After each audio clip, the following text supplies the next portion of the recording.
Well, welcome everybody. Hi, Tanya. Um, Hello, how are you? Not too bad. So everybody, we're here to talk about the need for intersex solidarity. Um, so most of you may not know that this time of year is always intersex awareness time, and on the 8th of November we have the Intersex Solidarity Day, Day of Solidarity. So tonight we're going to talk about everything intersex, turning Ireland purple, the DCU Intersex Mapping Project, Intersex Ireland, and well, whatever else myself and Tanya may come up with during this little chat, and hopefully it won't be as long as our normal chat. So we'll try to get everything in as much as we possibly can. So welcome, Tanya. Just let me give you a little bit of an introduction. First of all, my name is Sara Phillips. I'm the chair of Intersex Ireland, an organisation formed about 2 years ago. But I'll leave that. Our very esteemed guest is Dr. Tanya Mhuirthile, is an assistant professor in the School of Law and Government in DCU, Dublin City University. She researches the impact of law on the human body. She advises governments, civil servants, and nationals and international NGOs on legislation and public policy in her areas of expertise. Tanya has been appointed to the Gender Recognition Act Review Group, along with myself back in 2017 and 18. She's the principal investigator on the IRC-funded project mapping the lived experience of intersex variations of sex characteristics in Ireland. And we're going to talk a little bit about that later on during our conversation. So tell us, first of all, because this is the exciting piece tonight, I think, what inspired you to start the Ireland Turns Purple campaign, and tell us a little bit about what that actually is. Okay, so it was a bit of a mad thought, really, around this time last year. So last year, the 8th of November was on a Friday, and Intersex Day of Solidarity is always on the 8th of November. And on the Monday, I had a kind of a mad thought, and I said, wouldn't it be great if we could get a building turned purple or something? Just, so that people would be asking questions and then we could talk about intersex issues. So I shot off an email to the Lord Mayor asking for City Hall, actually. And he sent it, or someone in his office sent an email back saying he was very supportive, but he's no control over City Hall, but that he would turn the lights in the Mansion House purple. Oh no, he would turn on the lights in the Mansion House. This happened on the Wednesday when I was doing my supermarket shopping in Lidl. And they said, I asked for yellow and purple because the intersex flag is a yellow background with a purple circle on it. And they said, well, it's digital lights. You have to choose either yellow or purple. And so I was in the frozen aisle section of Lidl going, do I want yellow or do I want purple? And I thought, well, sure, yellow will just look like they've put on the lights. So I said purple because I thought that would be more visible and make more of an impact. And so the lovely Rosemary said, yes, of course you can. So then I called you and I said, lads, the Mansion House is going purple on Friday. And we all rocked up and it was just such an amazing thing. And afterwards, I tweeted about it and whatnot. And afterwards, I got messages from people I didn't even know who set up Twitter accounts just to tell me this account had never tweeted before and has never tweeted since. But it was literally to send me a private message to say, I walked past in the middle of the night and I stopped and looked at the Mansion House and I felt seen for the first time in my whole life. And I thought, wow, that's so powerful. So then over lockdown, I was trying to think of what I could do with my project because I've been a bit stymied in terms of trying to do the work because of lockdown. And I had this mad notion, well, what if we got more than one building? What if we got a few? And so I reached out to the Minister for the OPW because the Office of Public Works, apart from dealing with the floods, which is their main job, owns all those public buildings. Of course. I asked them, could they turn buildings purple? And amazingly, Minister Donovan got back and said, all right, can't turn every building purple, but any of the ones that have the digital floodlights, if I will ask them to facilitate this request if you ask them individually yourself. And so that's how we got our first few. So once you have something as dramatic as the Rock of Cashel, which is mind-blowingly amazing, and you've got Cashel and you've got the Phoenix Monument outside, at the very entrance to Oris and Uxbron. Once you've got those things, then you think, sure, I'll just ask other people if they want to come onto this party. And so now we've got about 54 buildings. Wow. just buildings. We've got fountains and bridges, and one person's house is going purple. So it's just taken off, and it's amazing. But I mean, I suppose it's also, there's a very much a reason behind it as well. It's about those questions that you kind of alluded to. It's about trying to get people to ask questions about what intersex is. It's all about, I suppose, trying to make the public aware that there are intersex people in Ireland. Maybe you could tell us a little bit about also, and by the way, well done for the campaign. You know, I think I've been watching, or I've been waking up every morning to WhatsApp messages with another 2 or 3 buildings being added. And I do think, I think, you know, Ireland has gone purple, and it will be brilliant on Sunday. You know, and I think there will be more, and it will raise questions about what intersex is, and, you know, why it is so important to highlight the issues. So, you know, following on from that, maybe could you just explain, maybe for those of us who are, well, maybe not those of us, but those who are on the call here or listening in tonight, and thank you for everybody for joining us.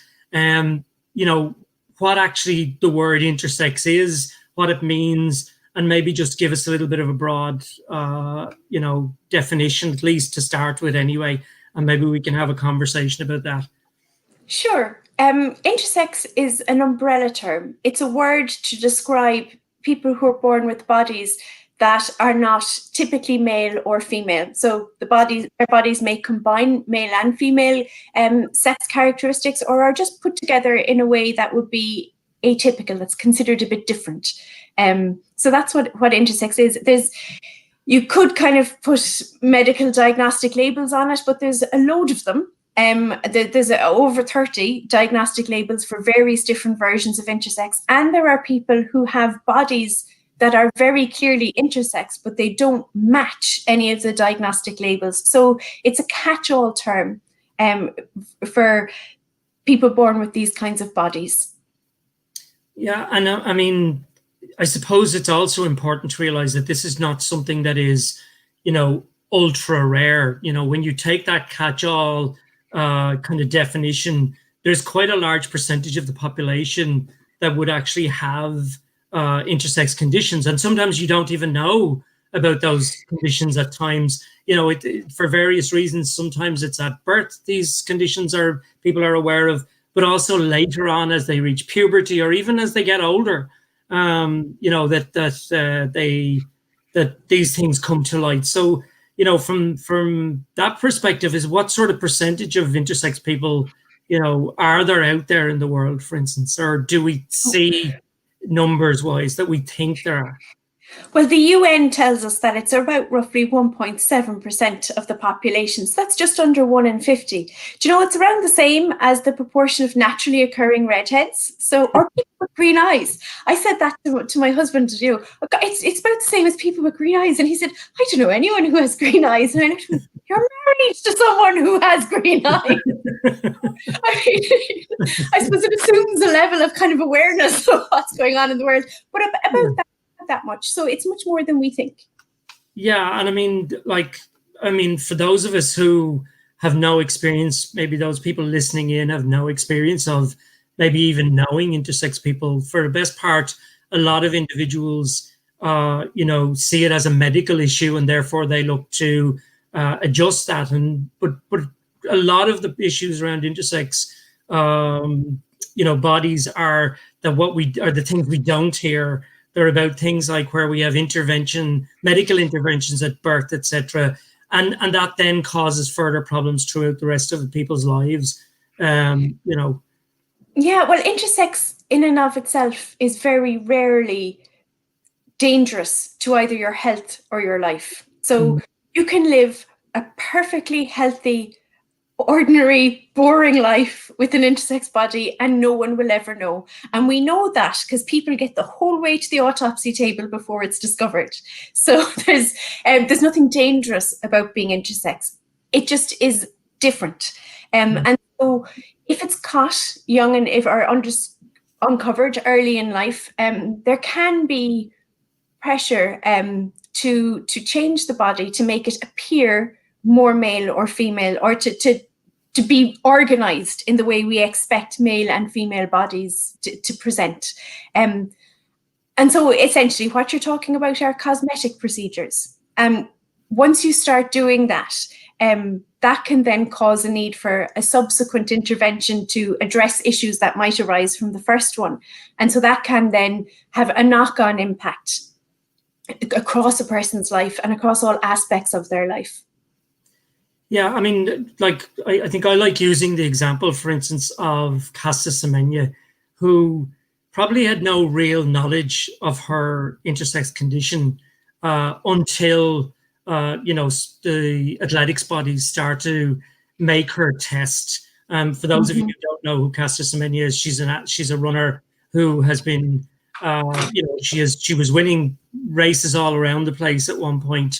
And they questioned whether or not she was male or female.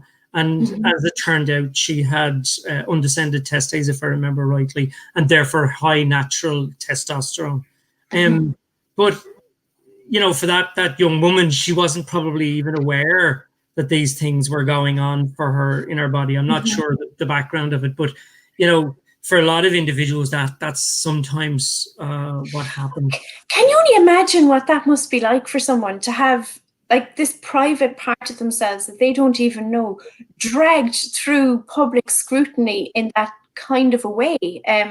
Imagine to get that kind of news and to be immediately having to justify who you are in the world when you've done nothing wrong, Yeah. Tanya has never doped. She's never taken any kind of performance enhancing substance of any sort. Like Michael Phelps, the swimmer, it's well known that he processes, is it lactic acid faster than other people and has super long arms with extra big hands, an enormous advantage in the swimming pool. And no one has ever suggested that he should take drugs to counteract the effect of his ability to process lactic acid, nor have they ever suggested he chop his hands off so that his arms are the length of, a person's. Yet, if Semenya wants to continue, that it was a decision that was reached just a couple of months ago. If Semenya wants to continue to compete at the highest level in those distances at which she excels, the 800 meters and so on, she will only be allowed to do that in the women's competition if she takes hormone suppressing drugs. So normally in sport, they don't want you to take drugs. And here we're saying because someone's intersex, if you don't take the drugs, you can't compete. That's exactly. And I mean, just before I go any further, I should say to everyone listening, we will be taking time later on for questions. If anybody wants to put in a question, please do put something in on the comments, and we will try and answer as best we can near the end of the show. I mean, just that kind of brings us to a little bit of kind of about this idea that people are unaware, but also there is a situation where individuals with bodies that are different don't always necessarily identify them as something different, and they don't automatically identify as intersex, for instance. So, one of the questions a lot of times comes up about this thing, we see a lot of LGBT organizations adding an I to the end. And I mean, I know we're both aware that I is for intersex, but it doesn't automatically make you LGBT just because you're intersex. So what do we see as I suppose our experience in that, people identifying both their gender identity, their sexual orientation, and then also having variations of sex characteristics. Can you speak a little bit to that? Yeah, well, I think LGBTI, that whole acronym, and I've seen like super duper really long versions of it, like LGB, 5 T's, 2 Q's, an I, 4 A's, NB, 2 S, SD, R. That's the longest one I've seen. I haven't seen that. Oh, it's mad. But it's all these different words thrown in together. And actually what you've got, there's this brilliant graphic that if you just do a Google for it, you'll find it called the genderbread person that some smart person in America came up with. And it's just a little graphic that shows you the 4 different things that are lumped together in this alphabet soup or stew of LGBT plus. And what really you've got going on here are issues of gender identity. So who do you feel yourself to be as a person?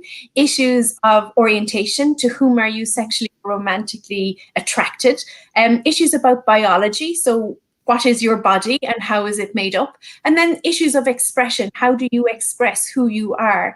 And of course, that's where all the discrimination comes, isn't it? When someone reads your expression and it doesn't match up with what you are and how they think be based on how they read you. And that's where hate crime and everything comes from. But those four things have nothing to do with each other. The only reason they're all lumped into this soup together is because they challenge a heterosexual understanding of the world. So these things would make you think that they're all different to being straight. And so that's where the challenge comes from. And that's why they're all lumped in together. So that's the allyship, I suppose, that's there between the intersex community, the trans community, the LGBT community, but each community is different. Each community has its own needs. Some intersex people welcome and embrace being part of the rainbow. Others absolutely disavow it and want nothing to do with it and very much consider themselves a man or a woman who happens to have an intersex condition. And both of those ways of being are absolutely all right, because you also have men and women who think that they're in the rainbow and who identify as gay, and you have men and women who think they're straight and who identify as straight, and that's fine. That's the way the world is, and that's how people are in the world. And just the way we have all sorts of people who are straight, we have all sorts of people who are cisgendered or have born with bodies that are clearly male and female. We have the same in the intersex community, people who are straight, people who are gay, people who identify as trans, so across the gender they were assigned at birth, people who identify as non-binary, but just using one word doesn't automatically presuppose that the other is inevitably there as well. Yeah, and I suppose that also kind of feeds into the conversation around, this idea that society is built on a binary sex, and intersex individuals very much find themselves somewhere in between. But yet, for many of our community, we don't want to be in between either. We want to be part of that binary. And then there are many of us who don't want to be part of that binary. So it is very much speaks to, that difference between people who, lots of individuals with difference in sex characteristics actually don't want to be considered even like that. They just want to be looked after medically and dealt with the problems that they see they have. Absolutely. And live their lives within society as a whole. So it is very much a difficult, I suppose, area for us to talk about and trying to navigate even within our own community to kind of make sure that people, because there's lots of conversations about who we fit in. And I know back when I was listening to a conversation, I think you were talking to a team of lawyers. I think I logged into a number of months back in my boredom of the COVID-19, but that's not fair. I mean, in fairness, I like hearing you spoke quite a lot about on that particular evening about the history of legal rights for intersex people, or how intersex people were considered within the law over the last kind of couple of hundred years even. I think we originally went back to the 1600s or 1800s at one point, if I remember right. 1100s, Sarah, the 1100s. Well, okay, well, maybe I didn't write that down. And I think that speaks volumes to the fact that intersex people have been around forever. Oh, absolutely. Intersex people have always been around. There's nothing new or exciting or innovative about being intersex. If you look back at sort of the really old works of the Greek philosophers, Aristotle talks about intersex, Plato talks about intersex, Hippocrates, after whom the Hippocratic Oath is named, so he's sort of considered the father of modern medicine. He talks about intersex in his work. So does Galen, who wrote the first atlas of the human body. If we look at it from a legal perspective, a guy called Henry de Bracton, who was one of the first people to try and write down law in England, our kind of law, back in the 1100s, in the 12th century, he talks about intersex people in his book and the rights that they have. The guy you referenced there, Lord Coke, who was the Lord Chief Justice in the early 1600s, wrote this book called On the Laws and Institutes of England. It's a 3-part part tome that holds a door open very well, or elevates a laptop quite nicely if you're doing a Zoom call. And not that I'm using his book for that now, because they're very precious books, but it's a big, massive tome, and he's talking inheritance law in his book, and he says that an heir, and this is the quote from the book, an heir can be a male, a female, or a hermaphrodite. A hermaphrodite can also be known as an androgynous person, and a hermaphrodite inherits as either a male or female according to the sex which doth prevail. In other words, there was a self-declaration model of gender identity there. You told the law whether you were, if it wasn't obvious, if there was any confusion about your gender, you told the law whether you wanted to be considered male or female for legal purposes. And the law accepted your decision and got on with it. And then that disappeared slowly over time. Yeah, that's amazing. Like 400 years ago, that we're still back to that point at this stage, that we're still having those conversations globally. You know, that there was access to the law in that way. But I mean, I think that also speaks back to kind of like, I suppose, trans rights, etc.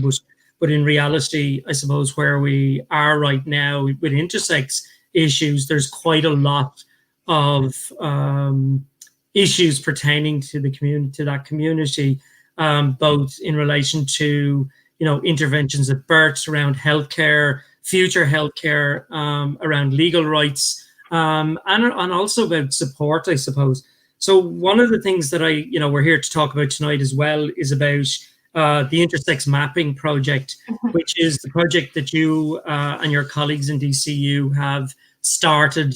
And it's, for those of us in Intersex Ireland, I have to say it's actually a really exciting project, because it will provide a lot of information for us to be able to work on, and for whether it's government or whether it's the healthcare system should be able to work on it. Maybe you can talk a little bit and let us know what that exciting project is and how it came to be, and what the plans are for it over the next year of it, which is left. I think there's another year left.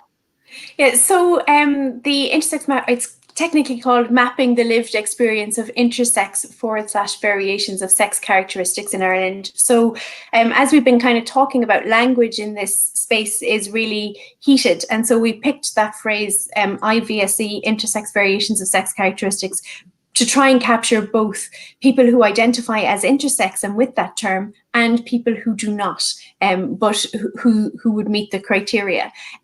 And I suppose it came from the idea that back in 2016, Ireland was appearing before the UN, before the Committee on the Rights of the Child and the Committee on the Elimination of All Forms of Discrimination against Women. And it's worth saying that over the last number of years, the UN has begun to consider interventions that are, it's not begun, it considers interventions that are performed either medically or surgically on intersex people, particularly intersex children, without the consent of the intersex person. So if your parents consent, where these are cosmetic procedures, the UN considers them to be torture-like. And so when Ireland was up for the periodic review in front of these different committees, the committees, both of them, asked Ireland, what are you doing to protect intersex children in Ireland? And the Irish state said, oh, no, we're a diversity positive country. We have marriage equality, we have gender recognition, we have a really good anti-FGM bill. So we're good. And anyway, we don't really have intersex people in Ireland, and like we don't do those surgeries. And I thought, well, that can't be true if 1.7% of the population is intersex. And I've been working in this space for a while at that point. And so this funding call went out from the Irish Research Council, as it does every number of years. The team in DCU and I designed this project to do, it's very much a baseline study. So there's nothing kind of fancy about it. And it sounds a bit silly when I say it, but we just want to find out what the story with intersex is in Ireland, because you can't find mention of it anywhere. And so we want to talk to intersex people, to their families and friends who'd be willing to talk to us, and to healthcare professionals who care for and treat intersex people, just to ask, and we do have a very simple question. It is very much, what's your experience of intersex? And then it's where the person's story goes. And we just want to hear what their story is. So that's the main part of the work. But as a kind of a secondary part, we also have a survey, an online anonymous survey, because we know not everybody wants to talk to us. It is very long. It takes a good hour or so to do. It may take longer if you're a bit triggered by some of the questions, and we are aware that can happen. We think we've fixed all the glitches in it now, so it should work smoothly. But it's about copying a survey that was done. We've been very much inspired by a survey that was done in Australia by Intersex Human Rights Australia, and with their approval, we're recreating that survey over here, but we've made it appropriate for the Irish context. And it asks questions about medical treatment. It also asks questions about education. It asks questions about employment and about your personal life.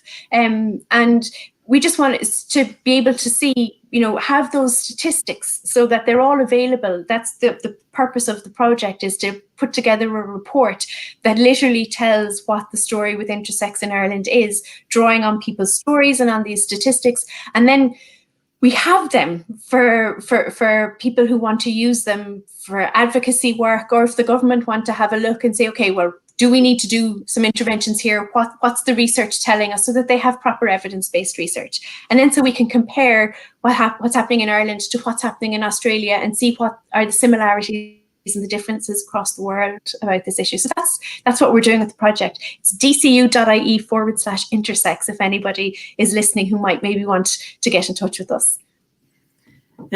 Yeah, please. I mean, we'll try and share that on Facebook again. If you keep an eye out on the Facebook and Twitter accounts of both the Intersex Mapping Project and Intersex Ireland, you will find these contact details. So if you keep there it is on the screen. Thank you very much, Katie. Brilliant. We have wonderful Katie behind, keeping an eye on everything for us. So we should thank her at this point when we get a chance. Absolutely. She's putting up with two novices here in this arena, we'll say. But she's doing a wonderful job. Sorry? I think she's doing a wonderful job. We're feeling very supported, which is brilliant. Putting up with us. But I do think also that this project itself, as you mentioned, some of the information that's going to come out of it, I think when hopefully it'll come out of it, will feed into things that are happening currently. So, for most of us in the LGBT community, we're aware that the government, carried out an LGBTI strategy and launched it about a little over 12 months ago now, I think. Mm-hmm. But they tagged that letter I on as part of the process. I do know mm-hmm. that within the strategy itself, they don't look at it, and they won't get a chance to look at it till the latter half of the second year, I think it is, which is the latter mm-hmm. third quarter or fourth quarter of next year, which is an issue. But hopefully some of this information then will be available to feed into that, because realistically, the conversation within that strategy has been very bare. Intersex Ireland, and I do know both of us individually, spoke to the Department of Justice about it, but also, there's been very little research done on their behalf, just to kind of have some evidence base that they could work on within the strategy itself. Similarly, the HSE are currently reaching out these days to look at how they can be more inclusive and work more in this area. Are there other areas? Well, I was going to, if I can, turn the question back on you and ask you, you're the chair of Intersex Ireland. Why were you inspired to set that up? Oh, what were the gaps that you saw that you felt that there was a need for an organisation for intersex people in Ireland? Well, I think there was a number of things, and I mean, let's be very clear. It wasn't me that set it up on my own. There was a number of us that formed it nearly 2 years ago, actually this month. Happy birthday! I'm not sure that usually I'm good at the history stuff, and I try to make sure that I get all the dates right and all the inclusion and everything. But why don't you claim November the 8th? It wouldn't be a bad idea. I'm sure it's not for our office. I probably have pages here somewhere with dates on it anyway. But just to clarify the kind of background to that, it was that, you know, as I said earlier, both you and I were involved in the gender recognition process. Mm-hmm.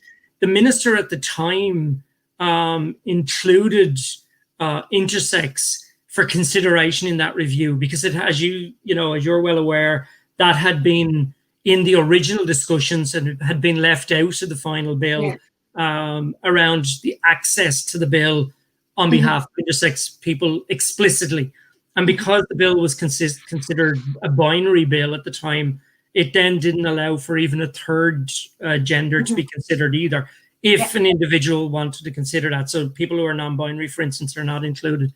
But also somebody who was intersex that wanted to identify not as male or female couldn't access it. Yep. So within that review back in 17-18, it was very clear that there was very little, and I know you've written quite extensively on this subject over the years, but there was nobody representing the intersex community. So as you're aware, I came out at that point, publicly in there, but also the conversations that were being had within that, I was talking to other intersex people outside, and I realized most of us did not know each other, or I seemed to know lots of people, but they didn't know each other necessarily.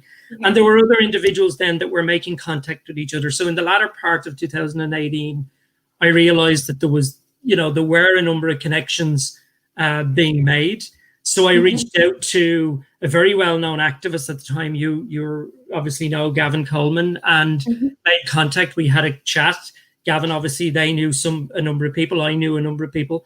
And we tried to bring it together through actually going to the consultancy events for the LGBTI strategy.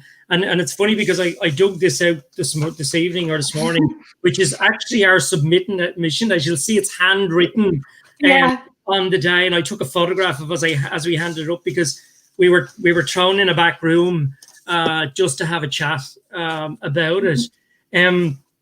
So we kind of felt at that point it was time that, as you may be aware, Gavin was out there campaigning singularly on their own for 20 years. And there were other individuals around who were doing little bits and pieces behind the scenes and that. So we felt that it was really important that we tried to pull together. At that point, there were 6 of us. There are now 11 of us, I think it is the figure currently, and growing. But it was about that, being able to, one, provide support for those of us who are, do need that support. 2, to be able to advocate for the legal rights or the possibility of change that we need within that LGBTI strategy. And also then to be able to reach out to the HSE specifically and the healthcare to look at change there, not only for around interventions at births, for instance, but also around the fact that intersex people, there is no healthcare system. There's not, to support issues that arise as you go through your life, whether it's been interventions at birth and then you have complications afterwards, or whether it's identifying your intersex conditions at a much later stage. There are no clear guidelines as to how to do that. And, from my own perspective, and as you're aware, my story came out, I was much older when I found out about my situation. So it was about that support, knowing where to go to get information, and also to get support around your medical care, because again, a lot of intersex people tend to find they end up getting sent through the gender clinic, for instance, for transgender people, and that's problematic, because then you're being diagnosed with something that maybe has got, as you said earlier, nothing to do with you. The conditions that you have. So that was the main reason why we decided to start it, because we felt it was time that intersex people had a representative body, and also a support organization. You're dead right. Like, there's a real absence of knowledge about older intersex people. I mean, a lot of the medical literature that you read about, it does focus on interventions on children or young people, but not about longitudinal aftercare. So there's a real absence of I mean, that happens across the board for lots of things, right? Because I mean, it's a big thing, LGBT people in nursing homes and things, and how that's perceived in nursing home communities. But so that's a problem. Anything that's different, that's a problem as you get older. But it's particularly, I think the thing that annoys me so much about, that really kind of riles me when it comes to intersex people in healthcare, is that there's just a general absence of knowledge amongst healthcare providers about it. So you go to the doctor for whatever, you've hurt your baby finger, and you have to fill in an old form and put down all your conditions and if you're on drugs or whatever, what they're all about.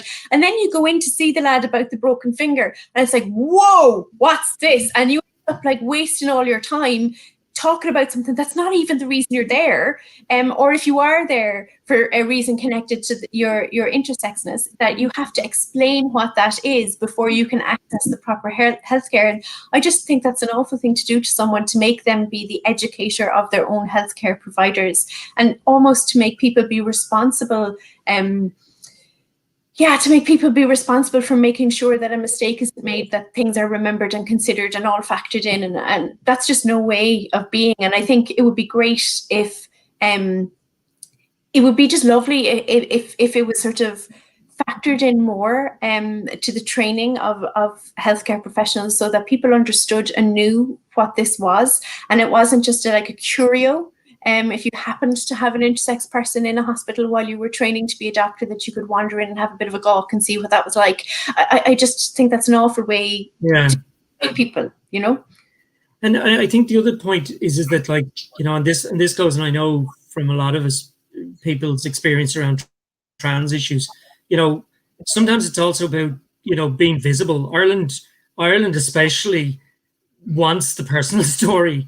Ireland wants to be able to understand, have something concrete to be able to kind of wrap your head around it. Well, actually, okay, we've got this kind of something that we can't really understand, but actually, if we can then relate it to somebody who's standing in front of us telling their story, it actually makes it more real for us. Yeah. And I think that kind of feeded back a little bit to why we also decided Intersex Ireland was important, because we couldn't constantly, also allow for Gavin to be the last person to have to be out there every day, Absolutely. Telling that story, because there's always then an understanding that there's only one person. So only one way of being. Yeah, where in reality, sorry. Yeah. No, I was going to say, and that's a huge weight to put on any one person's shoulders, to ask them to represent a multiplicity of ways of being. Like that's a lot. That must be really draining, having to constantly go out and tell your story over and over and over again, Yeah, and I mean, it also, and as we've spoken regularly within our organization around that, actually, there are so many different intersex conditions that, putting one person up explaining their story doesn't necessarily explain the overview. So maybe just, and I know Mhuirthile Diaz has asked a question here about how many intersex conditions there are. I know Jessica has gone in, thankfully, and answered it, but maybe you could just generally for everybody just explain maybe just roughly some of the intersex conditions, or the sort of numbers we're talking about here. Sure. Well, look, there's, like I said at the beginning, there's a lot of different diagnostic labels that describe different ways of being intersex. I think there's somewhere between 30 and 40. I don't want to sit down on an exact number, but there are also people whose bodies are intersex that don't fit any of those diagnostic labels. But if you want to kind of understand what one is like, there is a condition called androgen insensitivity syndrome, which means a person is born and their body can't their body can't get messages from testosterone. So when they're in the womb, they have XY chromosomes, which would usually indicate male. They have internal testes, again, that normally indicates male. But when they're in the womb, when the womb's being flooded with testosterone, telling the baby to grow and develop along male lines, this body can't get that message. And so when the baby's born, they may be born with genitalia that appear female. And that might be missed until they get to puberty, and then when they don't menstruate, and eventually get to the point, it takes people a while sometimes to get to the doctor to explain that their period hasn't come, and then this is discovered, and that can be very hard for people to have that kind of, it must be, if people I've spoken to, it does seem to be a thing that causes you to question your gender identity, your identity, the whole everything about you.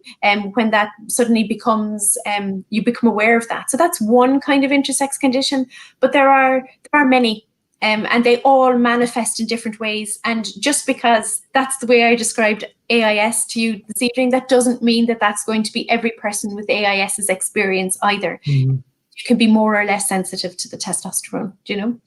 Yeah, and you're right. There are so many different, conditions that it's very difficult then to kind of have that broad understanding and try to bring them into one division. That's partly why it's so hidden, right? Because using medical diagnostic labels, and there is no support group for people with that thing in your place, and there aren't in Ireland. There are no support groups. All Irish people tend to sign up to the condition specific UK groups, then you can feel like you're the only person. Your family can feel like you're the only person in the world to be born like that, and everyone, we're not great on the whole sex thing in Ireland, are we? Like sex, gender, bodies, we're not good at that, and it's unfortunate because intersex has the sex word in it. People feel a bit squeamish and makes people back away, and we're wonderful at talking around an issue, and so you end up where nobody talks and nobody says, and everything is hidden, all because everybody's trying. I don't want to paint a picture of people trying to be. Nobody's setting out to be mean or abusive. Absolutely not. Everybody's trying to do what's in the best interest of the child. Everybody is working with the information as best they can. But that doesn't mean that the experience of all of that attempt to help is a good one. Yeah, and I agree. And again, you going back to Intersex Ireland, I know in conversations among ourselves, I don't think any of us had a similar condition when we all kind of shared our story. It is quite difficult. Can I ask you, I suppose, just for your sake, what do you feel something like this people should be taking away from it? What are we hoping to get out of an event like this, for instance? And I know I'm turning that question back on you because you were planning on. I was going to ask you. I was going to ask you that one. Well, look, I suppose I'm working on two levels here, right? So on the one hand, I would love people to take away from this chat knowledge about intersex. The big difficulties happen, I think, in relation to intersex because we're all afraid to talk about it. And nobody talks about it. Nobody knows about it. And that means the whole thing becomes shrouded in secrecy and shame and stigma. And when you talk about something, you bring it out into the light, and then it's not a secret anymore. So if everybody here who has never really heard about intersex before, or who is learning more this evening, or is just already knows all of this and is in the conversation, could turn around and go for coffee with two people and tell them all about what they've learned tonight. And those two people went on and told two people, that would be amazing. That's the whole reason we're doing the Ireland Turns Purple campaign. We want people to, or the whole idea was that you'd see the whole of the Liffey looking purple and you'd go, that's doing purple, and then you'd want to be finding out, and you'd find out. But of course, COVID has put paid to that now because nobody can go anywhere, so nobody will be able to see these amazing purple buildings. But the whole idea was to start a conversation and to get people talking about intersex. So that would be my big thing. If people could go and talk about it, that would be amazing. Much more practically, because we're all locked down sort of ish and can't move more than 5 kilometers outside our house, there's a big list on our we're tweeting it regularly on our Twitter account, which is @Intersex Map. And if you could find the list of buildings that are turning purple, and if you live within 5 kilometers of one of those buildings, if you could take a photo for us on Sunday, because we're not allowed to travel around the country to take the photos. And if you could, so turn purple yourself, do something, paint your nails purple, wear a purple scarf, do something, and tweet about it so that you're turning purple, take a photo, and tweet. The 3 T's: turn purple, take a photo, tweet. And if you don't want to turn purple yourself, but you happen to be near one of the places that are turning purple, if you could take a photo of that and tweet it to us, that would be amazing. I have this fantasy, like I was telling you when we started this thing, when I rang you and I said, come here, I'm thinking of doing this yoga. And I was thinking, you know, I've got 3 places. If we could get to 10, wouldn't that be amazing? And then if we could get to 20, wouldn't it be amazing? And now I'm thinking, if we could break Twitter and trend on their Sunday night, wouldn't that be amazing? So if everybody took the Twitter machine between 7 and 10 on Sunday night and retweeted and tweeted everything you're seeing about hashtag Ireland Turns Purple, so that it was trending, which then would hopefully mean people, that would all bring us back to the real reason, which is to get people to ask the question, what's this Ireland Turns Purple thing about? Why are we doing this? What is Intersex Solidarity Day? What is intersex? And we get people talking about intersex. That's what I want. Yeah, I think for me also, just to add in to that as well, I think for us, especially in Intersex Ireland, it's also for an opportunity for other intersex people out there in Ireland to understand, well, actually this conversation is going on, that there is a research project that which you can reach into, you can provide your information, you can provide your story, which will benefit you know, the overall campaign. It will benefit intersex people in the future, hopefully. And also that there is an organization out there that if you want to join or you want to come look for support, we have a small committee which is working away trying to get our awareness campaigns out there. But we've also got a bigger group, which, you know, we're having our hangouts and our support meetings and stuff like that. So, you know, come along to that. Maybe if you want to, you know, you'll get us on Twitter, it's their, you know, intersex.ie@gmail.com or at Ireland Intersex on Twitter. So, and there is a Facebook page as well, Intersex Ireland. So, you know, join in, connect in with us, see what we're doing. We've obviously been kind of curtailed over the last 8 months with COVID, the same way as everybody else. We had been getting out and about doing an awful lot of stuff previously, you know, getting to prides, getting to other conversations. We've been engaged with the HSE in conversation and doing some trainings, you know, etc. And there is a process we're working on for next year, a work plan for next year that we want to get going. So hopefully, you know, broaden that information piece. And this is amazing. You know, so everybody please do tune in to kind of Sunday 7 to 10 when Ireland goes purple. Sorry. I was going to say, and more than all of that, and all of that is absolutely amazing. If one intersex person who feels completely alone on the island of Ireland right now sees this and sees what we're doing, or sees the Twitter, or just sees a purple building somewhere in the country, I hope that they feel that they are seen, you know, that they feel that their experience is acknowledged and someone somewhere is trying to reach out and say, hey, you exist and you're okay, just as you are, you know. Exactly. That's underpinning everything, right? That acknowledgement that people are out there living in the world and they're perfectly fine. Yeah, and you know, and as Olive Wilson's just pointed out here a few moments ago on the chat, we Intersex Ireland do have Zoom meetings, which means you can join us from anywhere within Ireland if you want to come along and just have a chat, because that's all it is. It's just, you know, giving support, providing each other support, etc., checking in with each other and seeing where we are. So, you know, from that perspective, don't be afraid. You can come on the Zoom meetings. You don't, if you're afraid of being seen, you can close the camera, but just do check in with us first so that you can get access to it, etc. I just want to ask one quick question, Tanya, before we go to if there's any questions from those who are watching. But I have one question. So what is this big purple blob from outer space?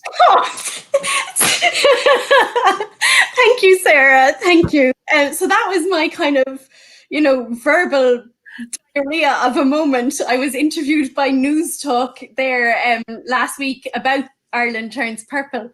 And the lovely lady who was interviewing me, Cliona, asked her, and what is it you want from this? What is it you want? And she asked me a few different ways the same question. And in the end, I kind of hit a brain fart where I couldn't think of what to say, except to say, I just wanted so that if you're looking at Ireland from outer space, that, Ireland looks like a great big purple blob on that night, and everyone is saying, why does Ireland look like a big purple blob? Well, let's hope. Moment on national radio.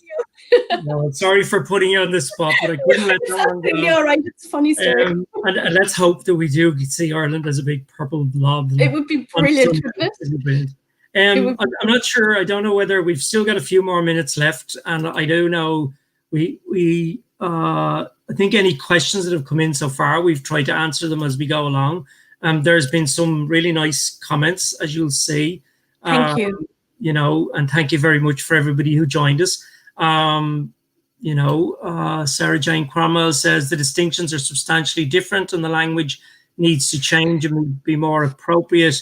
This is especially true for children. Melanie Hoskins says, sounds like a brilliant project. Thank you. As I said, Uerten Dias asked the question earlier about the number of conditions, and we both ourselves and Jessica Tenorio answered it in quite a lot of detail. Linda Sheridan commented, wonderful, and Rita Wild also so helpful and informative. Look, everybody, thank you. I suppose just, you've kind of, I think, answered my last question. That was, how do people engage with Ireland Turns Purple? So, that was more about... Yeah, the 3 T's, Yeah, take a photo, tweet. Oh, say it again? The 3 T's, turn purple, take a photo, tweet. Okay, cool. Tag us in your tweet. Exactly. And for those of you also, there are some really good resources out there if you want to check out some of those. OII in Europe have some really good resources if you want to go onto their website. They have some really good on Intersex Map. We've been tweeting a lot of those over the last couple of weeks. So if you went through, because Intersex Awareness Day is the 26th of October, and it's kind of bookended these 2 weeks by Intersex Awareness Day and Intersex Solidarity Day on Sunday. So we've been tweeting an awful lot of those resources. So if you just want a quick way to find them, you can go through our Twitter feed and link into OII Europe's ones. There've been some amazing ones come out of America from Interact, and some lovely things as well come from Intersex Human Rights Australia, which is just a fabulous organisation. And there is a lot of work going around globally, as you mentioned earlier. Yeah. There's a lot of work being done in Australia. There's been a lot of work done in Europe, etc. And I do know, for anybody who was interested in just in the last couple of days, there's been some work done in Argentina around some legislation that has been brought forward there.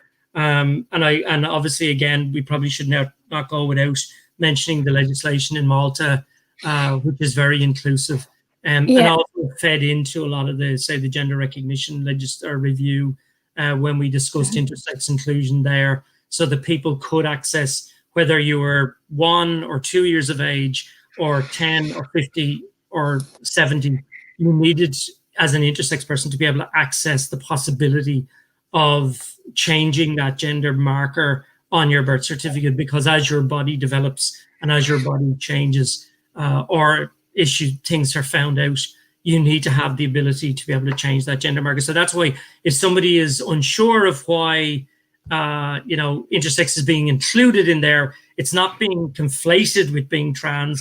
It's more to do with the fact that intersex need mechanisms to be able to... Absolutely. It's about facilitating, because one of the challenges, for example, in the UK's gender recognition legislation is you can only access it with a diagnosis of gender identity disorder, which doesn't even exist as a diagnostic label anymore. And that means lots of intersex people have to pretend to be trans, whether they are or not, in order to access gender recognition in the UK. And so they have to get doctors to lie on legal letters, which is a dodgy thing to be doing as a doctor, in order to be able to access the appropriate identification documentation. That's what's great about our gender recognition system, is that it's open for everyone who may need to use it for whatever reason. Exactly. And I think that's why even, the conversation occurred in the review group around why access for under 16s was important, because if you're intersex and you have an intersex condition, you get to puberty and your body starts to change and you're clearly not the gender that has been assigned to you at birth, you need to be able to have a mechanism for that child to be able to change their gender marker going through puberty and going into their adolescence. So this is one of the reasons why I think it's important that it wasn't just about allowing young trans people to be able to change their gender marker. It was very much around also the understanding that individuals with different sex characteristics should be, as they develop, should have the ability to be able to change that gender marker.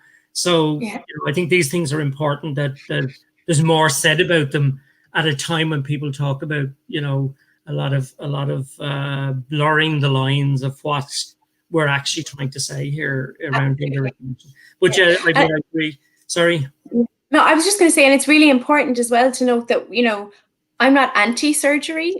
I'm anti things being done to people without their consent. That's that's where human rights law sits. It's not saying that doctors who do these interventions are evil or torturers or anything like that. What it's saying is that it should be the decision of the person themselves whether they undergo procedures or not. It's not something that should ever be imposed upon a person without them deciding that's what they want. Yeah, and in fairness, I think that is also the attitude of the wider intersex community. That is, we'll say, the activist intersex community. It is very much a case that you're not going to do any harm if you allow somebody's body to develop as it should be, unless there is a clear medical necessity. And then fine, nobody is arguing against that. I think, in fairness, but where there is no medical necessity initially, other than trying to fit somebody within the binary, then yeah. I mean, we've gone off on a different completely. Maybe it should have been in the first half of it. I'm conscious at the time we've got about a minute left. So just to kind of remind everybody again, engaging with Ireland Turns Purple, and also for those intersex people or family, friends, or family specifically, or anybody that's involved in the medical profession, I'm assuming as well, or even in any legal capacity that has, are involved with people who are intersex, can reach out to you for the mapping project, I'm assuming. We would be so welcome. Research. Yeah, absolutely. We're so honored that so many people have shared their stories with us, and we're open to anybody who would like to come and chat. We would love to hear what you have to say. Absolutely. So, and again, what is it? The three T's? 3 T's. So turn purple, take a photo, tweet. Exactly. So can I just say as well, thank you so much to everybody. Thank you so much to everybody and to Katie for keeping us on the straight and narrow here. Thank you to gosh, lads, I'm so blown away by the lovely comments. Thank you all so much and for your kind comments. And thank you. And thank you. Thank you so much. As always, it's lovely to have a chat with you. Likewise. As I say, we didn't get to 3 hours this time, but sure, look. Thank goodness we left ourselves. In. We'll get a nice one sometime once COVID is all over. That's it. Thank you very much, everybody, for coming along, and again for the lovely comments, as Tanya said. So brilliant. Thank you. Thank you.